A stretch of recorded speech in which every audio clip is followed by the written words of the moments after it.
Good morning, everybody. We have started the topic on bilge water separation or oil water separation. So, in that case, we have seen that if there is no emulsifying agent, then oil and water will get separated quickly, easily, with no time almost. But if you have any emulsifying agent, then life is difficult. Small particle with emulsifying agent, then you have to add maybe demulsifying agent or remove the emulsifying agent or deactivate the emulsifying agent. Then you make bigger particle, small particle, tiny particles are there, those will not get separate easily. So you have to make bigger particle will be settling quickly, because we have seen the formula terminal velocity or settling velocity is proportional to your density difference, specific gravity difference, into particle diameter, size and viscosity. Okay, this formula we have seen. So if density difference is higher, for example water and liquid oil is having higher density difference del Sg, then Vt or terminal velocity or separation rate will be higher. In that case, uh, in the case of dm or diameter of the particle, oil particle diameter, if oil particle diameter is higher, you can see the squared term is there. So small increase in particle diameter size, settlement rate will be very high. So if we can combine, like say, small particle to bigger particle, the settlement rate will be very high. And viscosity, water viscosity normally it will be unchanged because of temperature and other effect.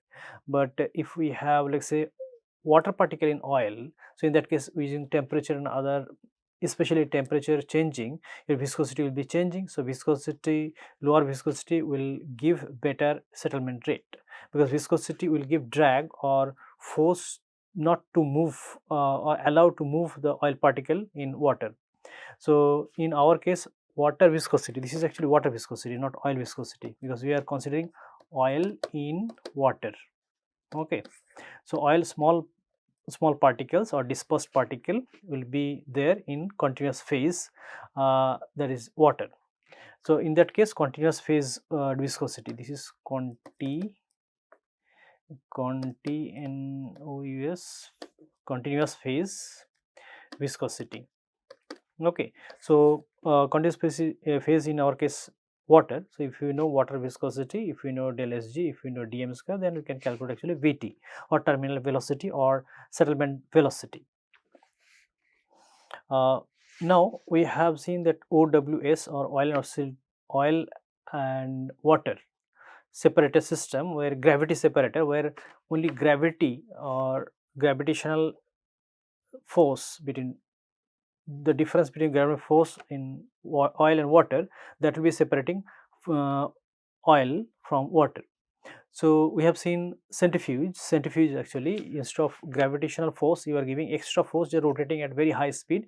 So because of rotation, high density particle will be creating larger distance from the center axis of the rotation, then lower density particle, then further lower density particle. In that way we can separate different density particles. Okay, now after that also separation may not be completed, so we have to add some chemical. So chemical dosing, they call that chemical actually demulsifier. Then you have to use maybe ultrafiltration or nanofiltration technique or reverse osmosis technique, where you can reduce further the particles. So here you can see this membrane technology, ultrafiltration, nanofiltration and reverse osmosis. uh, so in ultrafiltration, particle size 0.01 to 0.1 micrometer, where reverse osmosis, the particle size is very small. Okay, uh, so 5 to 15 angstrom. So very small particle also can be separated if we are using reverse osmosis. If we are using reverse osmosis, then actually you have to create a high pressure fluid. High pressure fluid, again it will be coming from your some pumping system. So one pump will be pressurizing high pressure fluid, like you have seen this one, reverse osmosis or RO module in your desalination system. So you create high pressure fluid. High pressure fluid will be passing through your membrane, reverse osmosis membrane.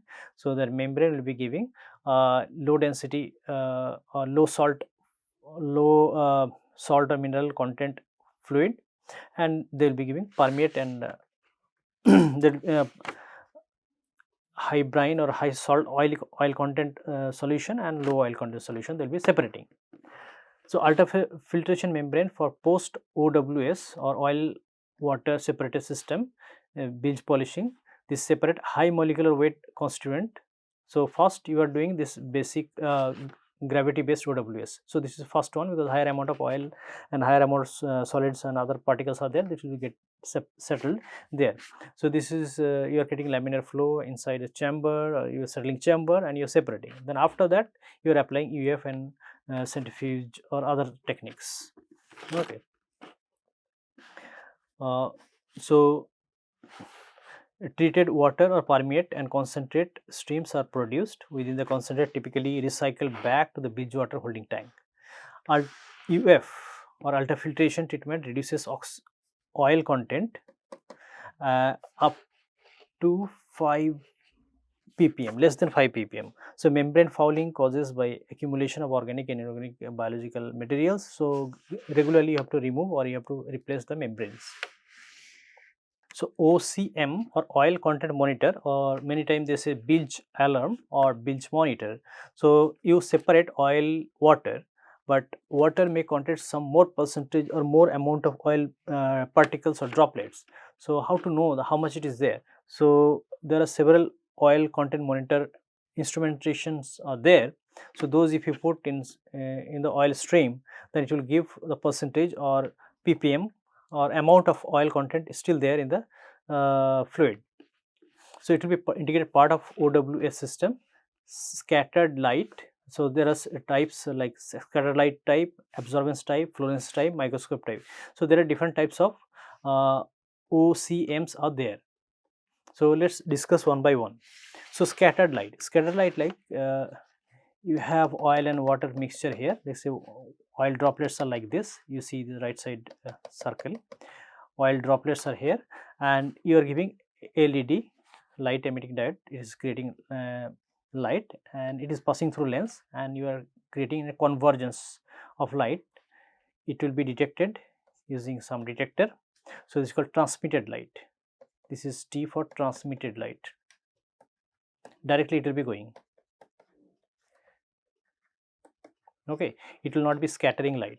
But if there is any oil particle, so that oil particle will be scattering or refracting the light, and it will be creating going to another path, and you have another lens here.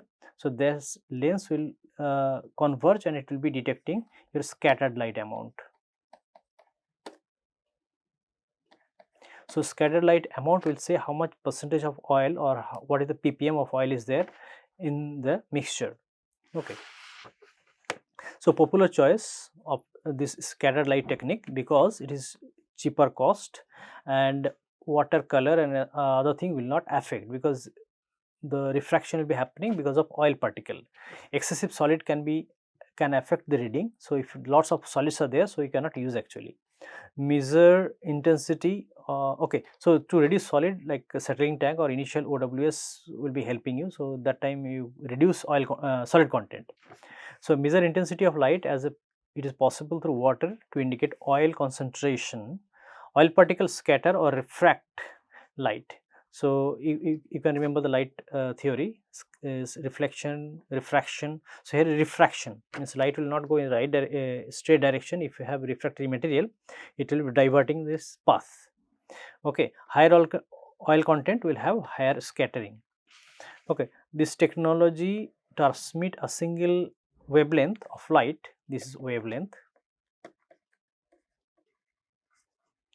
or ultraviolet or infrared or white light with various filters. Irregular shapes of solids scatter light but do not refract the same way oil particle. Multiple angles of sensors identifies the oil. So now solid can have irregular shape, but oil particle in water it will have completely spherical shape, because I already discussed that if you have, because of surface tension, any liquid particle will try to get minimum surface area because of the surface tension. If it is having irregular surface area, then total surface area is higher, but surface tension does not like that. Surface tension will try to make minimum surface area. So that's why this oil particle or any liquid particle in air or in water, it will be purely spherical. Okay, but solid, because it's solid, that surface tension will not be affected. Irregular shapes of solids scatter light but do not refract the same way oil particle. Scattering peaks at 100-150 ppm of oil, after which it absorbs much more of the light and transmitted. Okay, so here S is scattered light, T for transmitted light, and K, the ratio of S by T is called constant. So microscope or microscopy, micro means very small, scope means that seeing something. Okay, so microscopy, using microscope you can see the oil particle, how much oil particle is there. You can measure also, you can find the size of the particle also. It detects gas bubbles or oil particles in water. So it determines oil concentration and droplet size also. Here you are calculating size also, not only concentration. Gas particle forms a circle with a dark edge and bright center. Solid have irregular shapes.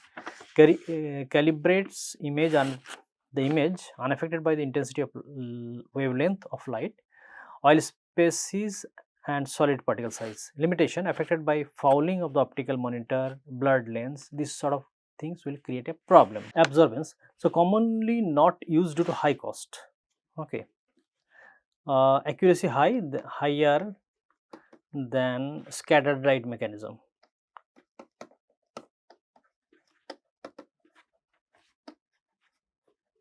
Okay, different particle absorb light of different wavelength.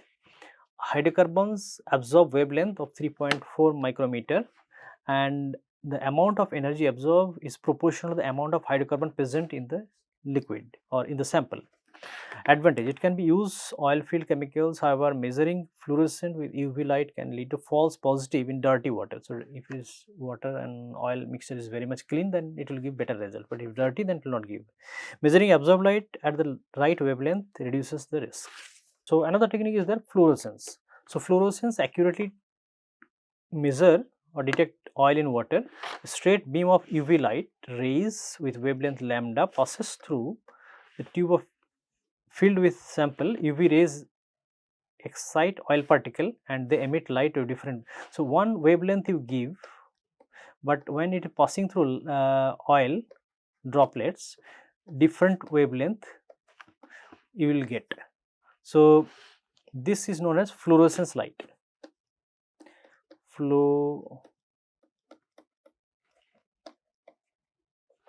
Okay, each oil molecule has specific wavelength, and each specific reacts different wavelength. Using a single wavelength is ideal in application dealing with one known species. Multiple contaminants lead to inaccurate reading. So many type of contaminants are there, it will be giving a false reading. Oil coated solids and other chemicals also will create a problem. So use of ultraviolet light or low blue light, UV or low blue light. Okay, to measure amount of oil in water. Technique, expose around hydrocarbon to light. Okay, hydrocarbon you give lots of light, your fixed wavelength, then they will be absorbing and they will be radiating their own light, they will be giving. Okay, so then now you check what type of wavelength is there in that. Accordingly you can decide, okay, this sort of hydrocarbon is there in your sample. And this is for aromatic, especially it will be working for aromatic hydrocarbon. For aliphatic, I think it is not working.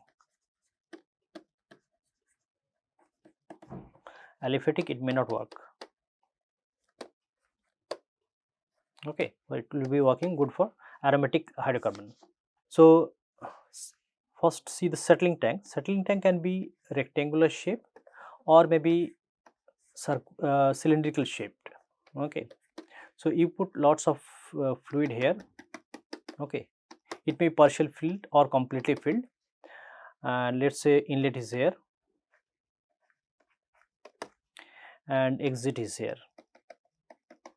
Inlet oil water mixture, exit also oil water will be there because this is gravity settlement system. So oil content will be reduced, but still oil will be there. Okay, oil lower amount of oil will be there. And similarly rectangular system or any other shape of systems are there, it will be giving the similar mechanism. So it can be vertical or your cylinder can be vertical cylinder, so any type of thing you can design. Okay. Now let's say diameter of this cylinder is d and this is L, and volume equals volume V pi by 4 d square L. This is obvious. So flow rate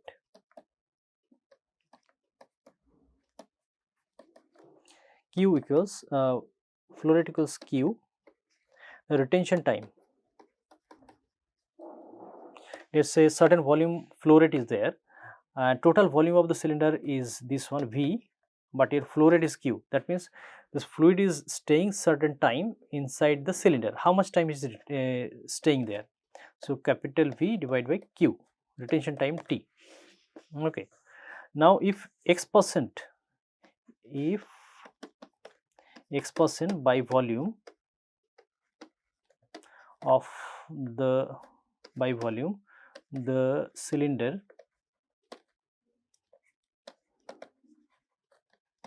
is filled, then now volume is X into V. Volume was, total volume was capital V, now it become XV. Okay. Now retention time T equals XV by Q. Okay. Now tank shape can be anything, rectangular, cylinder, okay, vertical, horizontal. Okay, so tank shape, cylindrical, vertical, horizontal or rectangular. Okay, different types of shapes possible. Now oil particle motion,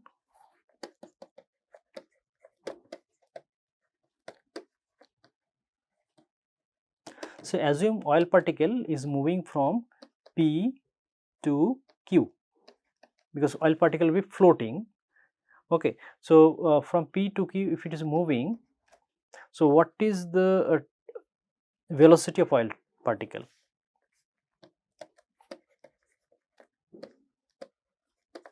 Velocity of oil particle V oil equals R by T. So R or I can say D by T. If completely filled,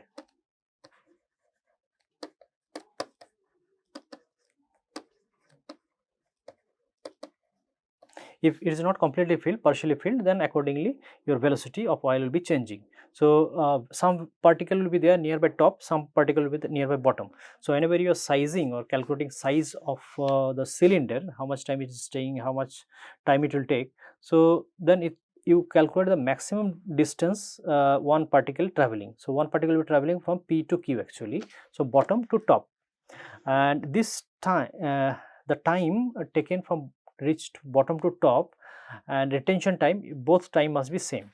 So retention time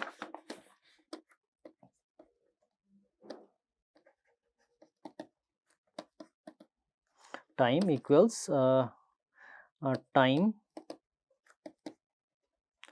taken a particle, oil particle, then an oil particle moving from P to Q or bottom to top. Okay, now if I have a cylinder like this, okay, and my entry is here, exit is here, okay, maybe this is oil layer, this is water. So in that case V volume equals pi by 4 d square into L, same formula I am using. Okay, L means this length of this one. Now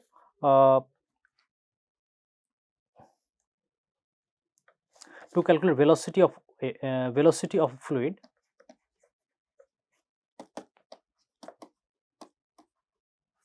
inside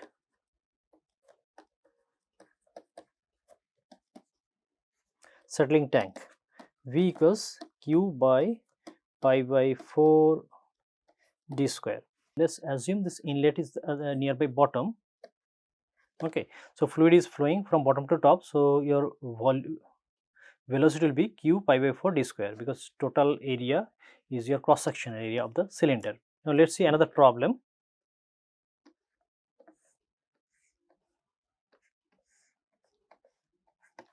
Okay, let's see one cylinder, height h, length L, and width, okay, L equals 24 meter, width 6 meter, height equals 3 meter. Okay, let's say fluid is entering here, exit. So retention time,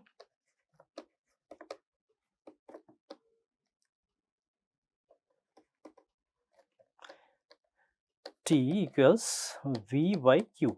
So V is the volume. So V equals total volume of the fluid, L W H, volume flow rate Q.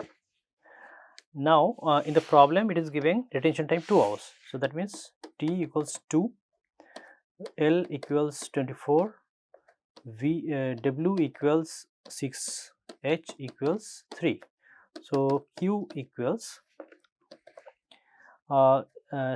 LWH by T equals 24 into 6 into 3 by 2 equals 216 meter cube per H. But in many cases the cylinder may not be filled completely. For example, if the cylinder is filled, let's say 75%, okay, let's say we are assuming 75% filled. Let's say this is 0.75, height is h, okay, this is total height is h, width w, L, okay. So in that case your total volume will be changing. So volume will be like h,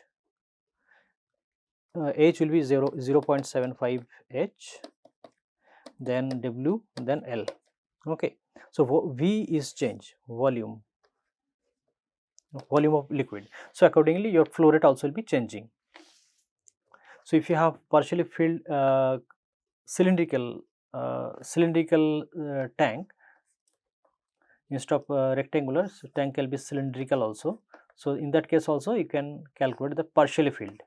Okay, if let's say any satellite tank is there, you are not filling completely, otherwise there will be splashing. So there will be like little bit lower you are filling, so maybe 50% or 75% you are filling. So in that case your flow rate will change, your fluid velocity or other parameter also will change. So thank you very much for today's lecture. Next I will start different topic. Thank you.